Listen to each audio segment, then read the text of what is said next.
Welcome back guys. I am here with yet another amazing topic to discuss on, and that is financial decision. So let's get started. Financial decision, basically in business we have to take three major financial decisions. These decisions are investment decision, financing decision and dividend decision. So investment decision is basically ki where we have to invest. It talks about where we have to invest. For example, in business there are several options available to us. Several options, among those several options we have to select the best option which can generate the maximum return in the future. तो ऐसे option हमें select करने हैं जो हमें maximum return generate करके दें over a period of time. ठीक है, तो अब सेवरल ऑप्शंस अवेलेबल है, बहुत सारे ऑप्शंस हैं. जैसे बिज़नेस को फिनेंस करने के हमने देखे तो ऑप्शंस अवेलेबल होते हैं, वैसे ही सोर्सेज अवेलेबल थे. वैसे ही जब हम इन्वेस्टमेंट की बात आती है कि जो भी बिज़नेस के पास फंड है उसको किस तरीके से यूज़ करें, किस तरीके से इन्वेस्ट करें कि उसकी वैल्यू बढ़े. अब एक जगह पैसे को स्टॉक कर देने से या उसको सेव कर लेने से उसकी वैल्यू नहीं बढ़ती है. मार्केट में जितना ज़्यादा पैसा रोटेट होता है उसकी वैल्यू उतनी ही बढ़ती है.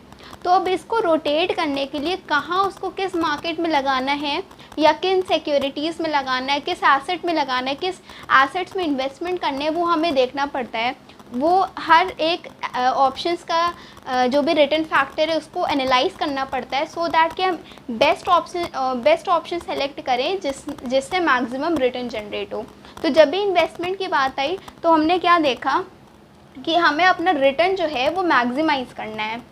ठीक है, सो ये कॉन्सेप्ट आता है इन्वेस्टमेंट डिसीजंस का कि बिज़नेस के पास बहुत सारे ऑप्शंस अवेलेबल हैं. उन सेवरल ऑप्शंस में से कौन सा बेस्ट ऑप्शन है जो मैक्सिमम रिटर्न जनरेट करके दे, जिसमें रिस्क कम रहे या जिसमें ड्यूरेशन भी ठीक ठाक रहे, कैश फ्लो जनरेट हो सके. तो बहुत सारे फैक्टर्स देखने पड़ते हैं. ये factors we will discuss later, but अभी के लिए कि इन्वेस्टमेंट डिसीजन यही है कि बहुत सारे ऑप्शंस में कौन सा ऐसा ऑप्शन सेलेक्ट करना है जिससे रिटर्न जो है वो मैक्सिमाइज करके मिले.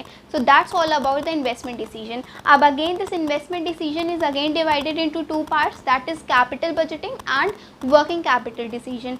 तो वर्किंग कैपिटल तो मतलब नेम से ही लग रहा है कि वर्किंग में है, डे टू डे ऑपरेशंस में इन्वॉल्व है. बिजनेस का जो भी डे टू डे ऑपरेशंस है, मैन्युफैक्चरिंग का या फिर कन्वर्जन का फिनिश गुड्स में, रॉ मटेरियल का कन्वर्जन फिनिश गुड्स में, जो भी ऑपरेशंस है, सर्विस है, ट्रेडिंग, जो भी टाइप का बिजनेस है, वो उसके डे टू डे ऑपरेशंस में जो भी कैपिटल इन्वॉल्व है वो कैसे कैपिटल होते हैं, वर्किंग कैपिटल होते हैं. अब वर्किंग कैपिटल क्योंकि डे टू डे ऑपरेशंस में इन्वॉल्व हैं तो उनका जो इन्वेस्टमेंट का ड्यूरेशन रहता है वो शॉर्ट टर्म रहता है. तो वर्किंग कैपिटल कैसे डिसीजंस हैं जो शॉर्ट टर्म रहे. अब क्योंकि ये शॉर्ट टर्म डिसीजंस हैं, इनमें जो इन्वेस्टमेंट का अमाउंट होता है वो लेसर होता है compare to capital budgeting decision. वही अब इसका अपोजिट देखें तो कैपिटल बजटिंग डिसीजंस क्या हैं, ऐसे डिसीजन जो लॉन्गर ड्यूरेशन ऑफ टाइम के लिए रहे, मतलब कि 5 साल के लिए हो गया, 6 साल के लिए हो गया, मतलब 1 year to more than 1 year जो इन्वेस्टमेंट करते हैं वो कैसे इन्वेस्टमेंट है, कैपिटल बजटिंग डिसीजन है. अब क्योंकि हम लॉन्गर ड्यूरेशन के लिए कर रहे हैं तो इसमें फ़ंड भी ज़्यादा इन्वॉल्व होता है. ठीक है, फॉर कैपिटल बजटिंग डिसीजन में क्या आ जाएगा, जैसे किसी बिल्डिंग में इन्वेस्टमेंट है या किसी प्लांट में, किसी बड़ी मशीनरीज़ में है या ह्यूमन रिसोर्स में कोई इन्वेस्टमेंट कर रही है कंपनी, या कोई लॉन्ग टर्म सिक्योरिटीज़ खरीद रही है. सिक्योरिटीज़ मतलब कि शेयर्स, बॉन्ड्स, डिबेंचर्स, तो ये सारी सिक्योरिटीज़ आती हैं. इन सिक्योरिटीज़ में इन्वेस्टमेंट है या किसी टैंजिबल इंटैंजिबल एसेट्स में इन्वेस्टमेंट है.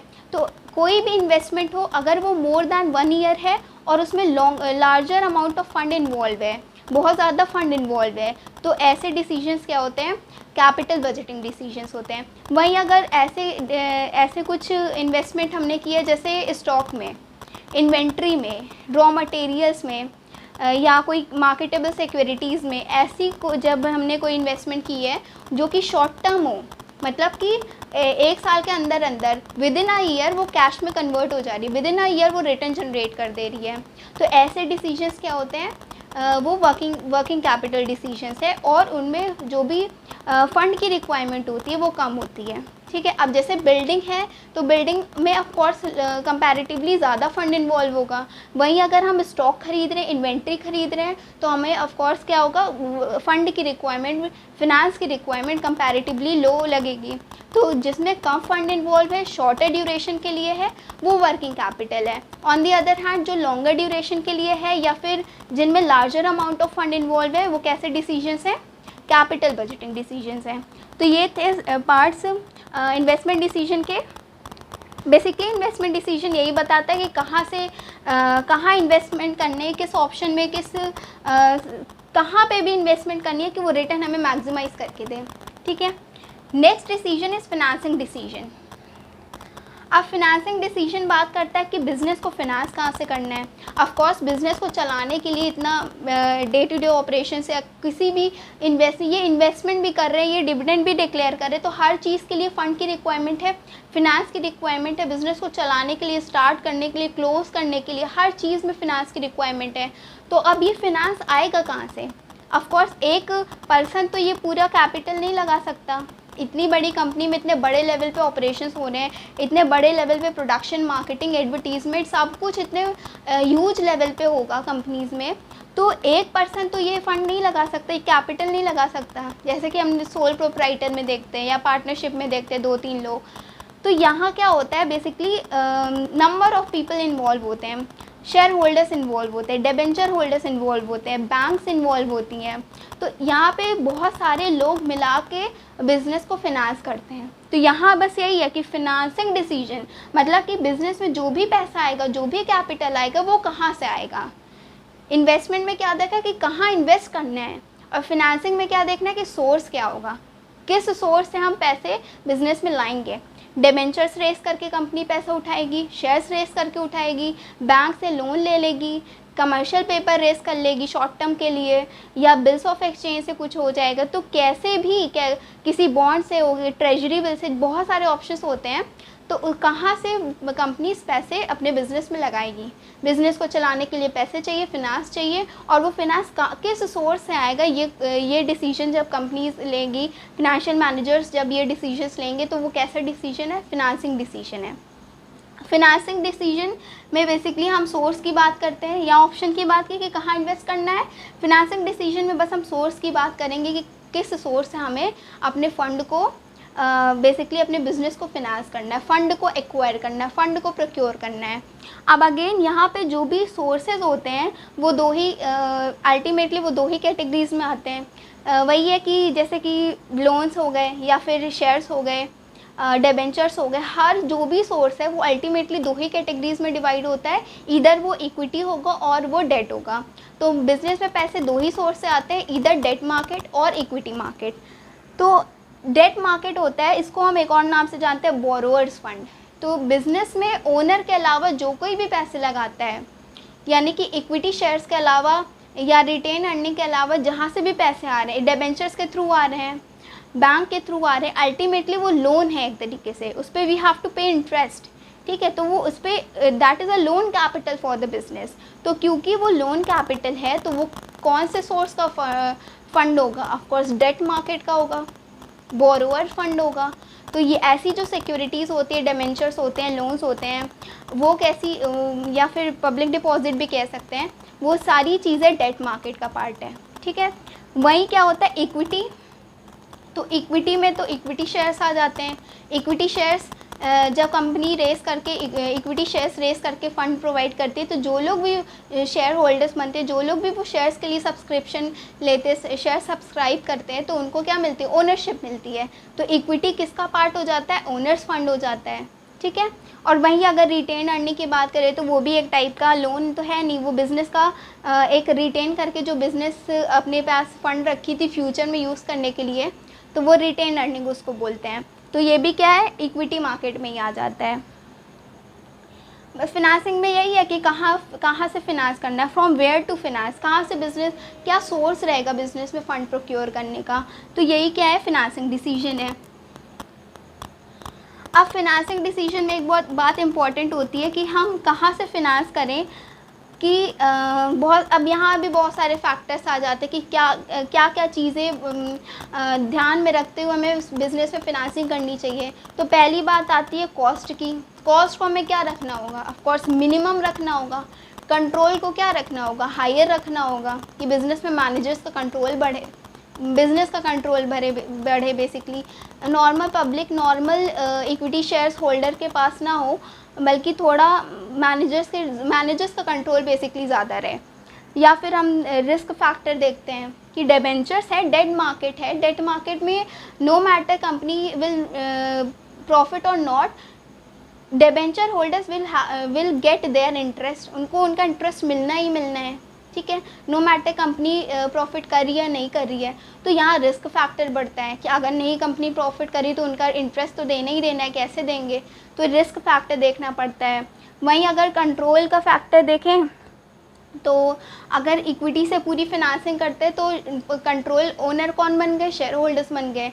अब ओनर वो बन गए तो कंट्रोल किसके हाथ में गया, शेयर होल्डर्स के हाथ में चला गया। नॉर्मल पब्लिक कंट्रोल कर रही है बिज़नेस को, तो यहाँ कंट्रोल का भी फैक्टर आता है, वो अलग टॉपिक है, उसको बाद में डिस्कस करेंगे। अभी फिनांसिंग डिसीजन में यही है कि बिज़नेस को फिनांस करने के भी बहुत सारे सोर्सेस हैं।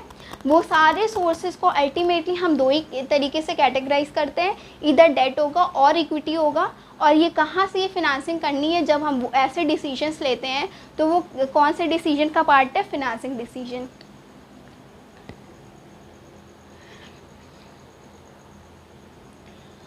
Okay, so next is dividend decision. अब डिविडेंड क्या होता है बेसिकली कि जो भी, जैसे कि बैंक से हम लोन लेते हैं तो हम बैंक को क्या प्रोवाइड करते हैं, रिटर्न में प्रिंसिपल अमाउंट प्रोवाइड करते हैं प्लस एक इंटरेस्ट प्रोवाइड करते हैं। सिमिलरली अगर हम डिबेंचर से लोन लेते हैं तो हम क्या प्रोवाइड करते हैं, उनको भी इंटरेस्ट प्रोवाइड करते हैं, ठीक है। लेकिन जब भी हम शेयर्स के थ्रू लोन लेते हैं, शेयर्स के थ्रू लोन नहीं, सॉरी, जब शेयर्स के थ्रू फिनांसिंग करते हैं तो हमें क्या रिटर्न में देना पड़ता है, डिविडेंड डिक्लेयर करना पड़ता है।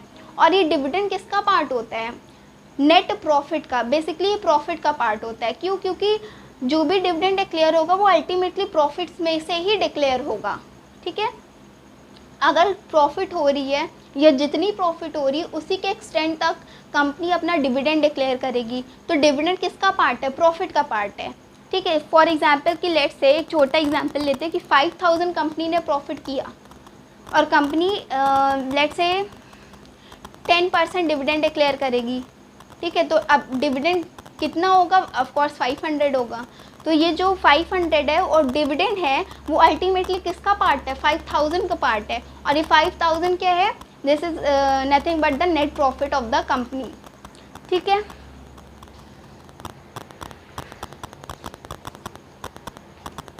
तो बेसिकली ये बात हो गई डिविडेंड की। अब डिविडेंड डिसीजन में हम बेसिकली क्या डिसाइड करते हैं कि जो भी कंपनी के पास प्रॉफिट है, जो भी सारे टैक्सेस, सारी सैलरी, सारे इंटरेस्ट, हर चीज़ को, सारे ऑब्लिगेशंस फुलफ़िल करने के बाद जो भी कंपनी के पास प्रॉफिट बच रहा है, नेट प्रॉफिट जो बच रहा है, टैक्सेस देने के बाद जो भी प्रॉफिट बच रहा है, यहाँ लिखा है ना net profit after tax, net profit जो कंपनी के पास बच रहा है, सारे ऑब्लिगेशंस को, टैक्स ऑब्लिगेशंस को सबको फुलफ़िल करने के बाद कुछ जो अर्निंग बच रही है कंपनी के पास, जो प्रॉफिट बच रहा है, उसमें से उसका कितना, लेट्स से कि कंपनी ने प्रॉफिट किया, ग्रॉस प्रॉफिट जो बेसिकली प्रॉफिट आया था, सेल्स माइनस कॉस्ट आया था, वो था 20,000। अब मान लो कि इसमें से 20,000 में से 5,000 सैलरी चली गई और 5,000 इंटरेस्ट चला गया, तो अल्टीमेटली कितना बचा, 10,000। नाउ इस 10,000 में से कंपनी कितना रिटेन करेगी और कितना डिविडेंड डिक्लेयर करेगी, ये जब कंपनी डिसाइड करती है कि हाँ 50% रिटेन करके चलेंगे। रिटेन अर्निंग क्या है, ये बेसिकली डिविडेंड डिसीजन का टाइप नहीं है, ये बता रहा है कि नेट प्रॉफिट में से कितना डिविडेंड डिक्लेयर होगा और कितना रिटेन करके चलेंगे। रिटेन अर्निंग क्या होती है, जो प्रॉफिट का पार्ट जो कंपनी बचा के चलती है फ्यूचर की यूज़ के लिए, फ्यूचर में कोई कंटीजेंसी आ गई या कोई अर्जेंट रिक्वायरमेंट पड़ गई तो उसके लिए जब कंपनी रिटेन करके चलती है उसको रिटेन अर्निंग बोलते हैं। वही डिविडेंड क्या होता है, जो भी शेयर होल्डर्स को रिटर्न में मिलता है उसको डिविडेंड बोलते हैं। अब नेट प्रॉफिट का कितना पार्ट 50%, 50% रिटेन करेगी या 50% डिविडेंड डिक्लेयर करेगी। तो नेट प्रॉफिट, ये जो नेट प्रॉफिट आ रहा है 10,000, उसका कितना पार्ट रिटेन करेगी और कितना पार्ट डिविडेंड डिक्लेयर करेगी। जब ये डिसीजन लिया जाता है तो उसको कहते हैं डिविडेंड डिसीजन है, ठीक है। जैसे कि मान लो कि 10,000 नेट प्रॉफिट आया, अब उसमें से 70% डिविडेंड डिक्लेयर हो जा रहा है और 30% कंपनी रिटेन करके चल रही है, ठीक है। तो यहाँ कैसा डिसीजन हुआ कि जो भी डिविडेंड है हमारा वो ज़्यादा रहेगा रिटेन अर्निंग से। ये डिसाइड कर रहे हैं कि 70% हमें डिविडेंड डिक्लेयर करना है। तो जब हमने ये चीज़ डिसाइड की तो वो किसके अंदर आया, डिविडेंड डिसीजंस के अंदर आया। तो ये था dividend decision, financing decision and investment decision. Investment में हमें यही देखना था कि हमें कहाँ इन्वेस्ट करना है। फिनांसिंग में हमने देखा कि कहाँ से फ़ंड को प्रोक्योर करना है। और डिविडेंड में देखा कि कहाँ कितना हमें डिविडेंड डिक्लेयर करना और कितना रिटेन करके चलना है। So that's all about the financial decisions. Next is factors affecting all these decisions that we will discuss later. So hope you enjoyed video and don't forget to like, share and subscribe to my channel.